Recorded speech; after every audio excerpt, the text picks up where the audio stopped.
नमस्कार मित्रों, चलिए अपना एक टॉपिक डिस्कस कर लेते हैं। विधायिका आपके सामने दिख रहा है। अब विधायिका मैं पहले बता चुका हूं, विधायिका का कार्य है शासन का एक अंग, हम इसे कह सकते हैं विधायिका, लेजिस्लेटर। और इसका जो कार्य था वो आपको पता है, कानूनों का निर्माण करना था।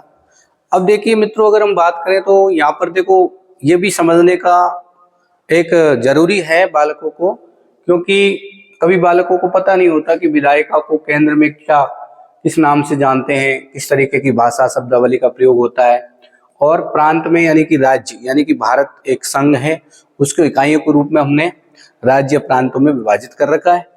तो यहाँ पर हमें देखना है कि विधायिका को प्रांत या राज्य के अंतर्गत किस रूप में हम, किस शब्दावली के रूप में इस्तेमाल करते हैं।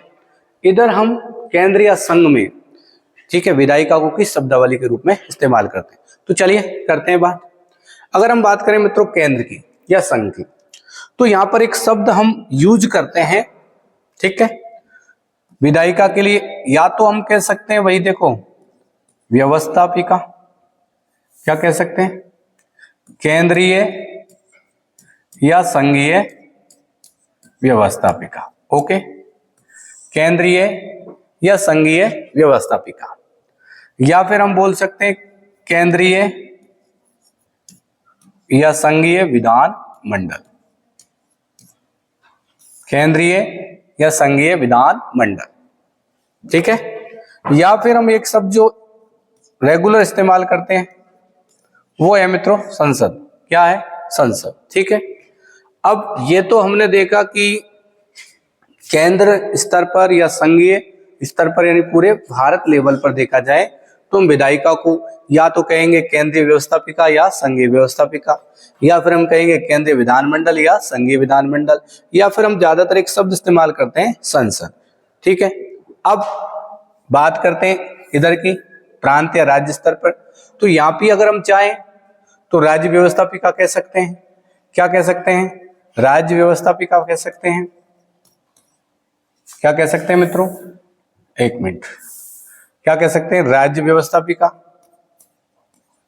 क्या कह सकते हैं? राज्य व्यवस्थापिका। या फिर हम कह सकते हैं राज्य विधानमंडल। क्या कह सकते हैं? राज्य विधानमंडल। और या फिर हम अगर कहें तो राज्यों की संसद। क्या कह सकते हैं? राज्यों की संसद। परंतु ये शब्द बोलचाल में इस्तेमाल नहीं होता।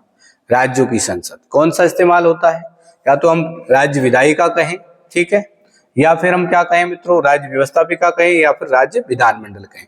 ये सेंटर में जब हम संसद कहते हैं तो इस तरीके से अगर देखें तो इकाइयों में राज्यों की संसद कह सकते हैं, मगर ज्यादातर जो आपको शब्द देखने को मिलता है मित्रों वो इस्तेमाल होता है राज्य विधानमंडल, ठीक है।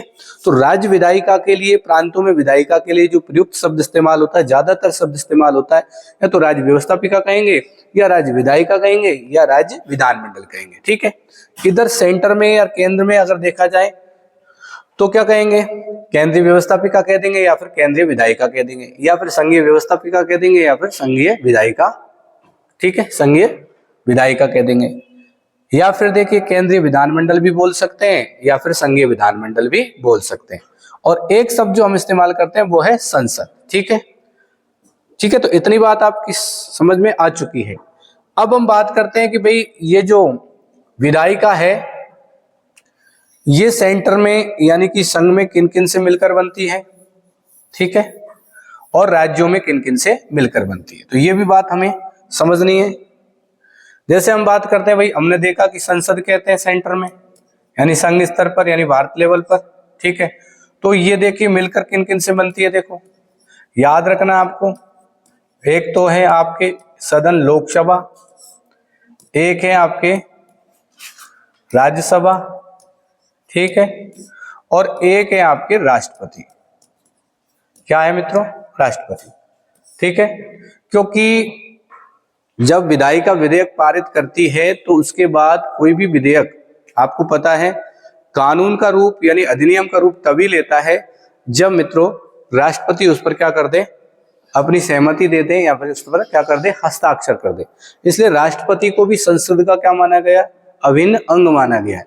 तो अगर आपसे पूछा जाए कि संसद में शामिल है तो इधर लोकसभा, राज्यसभा और राष्ट्रपति ये तीनों ही संसद में के अंतर्गत आते हैं, तभी जाके कंप्लीट हम एक संसद की बात कर सकते हैं।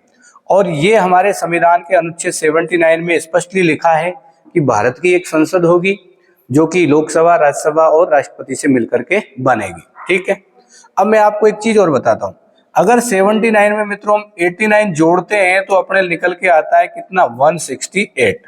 कितना निकल के आता है, 168। ठीक है, ज्यादातर मैं बता रहा हूं कि हम अगर सेंट्रल गवर्नमेंट पढ़ रहे हैं और उसमें जो भी अनुच्छेद पढ़ रहे हैं, अगर उनमें हम 89 जोड़ेंगे तो लगभग स्टेट गवर्नमेंट का जो भी प्रावधान है वो निकल के आ जाता है। कुछ ऐसे अनुच्छेद हैं जिनमें 89 के स्थान पर 90 भी जोड़ना पड़ता है। ठीक है, सभी में लागू नहीं होता, मगर 70%, 70%, 75% के आसपास अगर देखें तो ये नियम लागू हो जाता है। अब देखिए 168 अनुच्छेद, तो इसमें क्या है प्रावधान, राज्यों में क्या होगा। देखो, जब हमने ये पढ़ा कि संसद में एक सदन तो क्या है, लोकसभा, एक सदन क्या है मित्रों, राज्यसभा, और एक उसका महत्वपूर्ण अंग है राष्ट्रपति। तो अगर हम प्रांतों में बात करते हैं, इसी मामले को अगर प्रांतों पर लागू करते हैं, और ये जो अनुच्छेद 168 है ये कहता है कि प्रत्येक राज्य में क्या होगा, यहां पर देखो लोकसभा है तो लोकसभा के स्थान पर मित्रों क्या होगी, विधानसभा।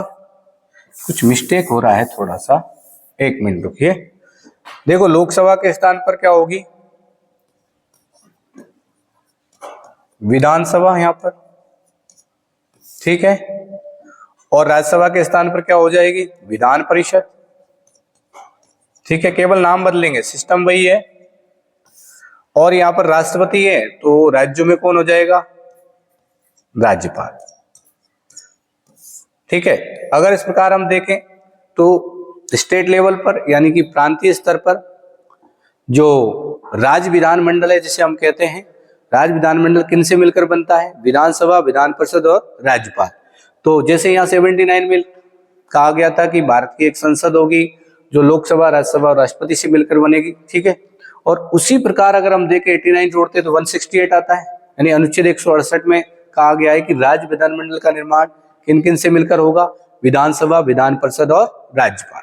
ठीक है, इतना आपके समझ में आ गया होगा। ठीक है मित्रों, तो केवल और केवल हमें इन वीडियोस में जो मैं आपके सामने लेके आया हूं, केवल शब्दावली समझाने का प्रयास कर रहा हूं, क्योंकि कई बालकों से जो फ्रेशर होते हैं उनको केवल शब्दावली का पता नहीं होता। ठीक है, तो इतना हम समझ चुके हैं कि केंद्र में विधायिका को संसद कहते हैं, जो लोकसभा, राज्यसभा और राष्ट्रपति से मिलकर बनती है, जिसका उल्लेख अनुच्छेद 79 में है। ठीक है, उसके बाद राज्यों में अगर देखें 89 हमने जोड़ा तो 168 अनुच्छेद 168, तो राज्य में विधायिका यानी कि राज्य विधानमंडल किन से मिलकर, विधानसभा, विधान परिषद और राज्यपाल। कुछ भी चेंज नहीं है, केवल चेंज हुआ है नाम का।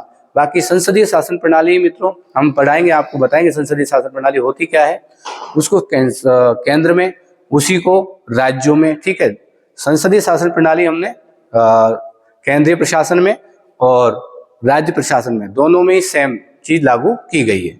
ठीक है, चलिए, जय हिंद, जय भारत।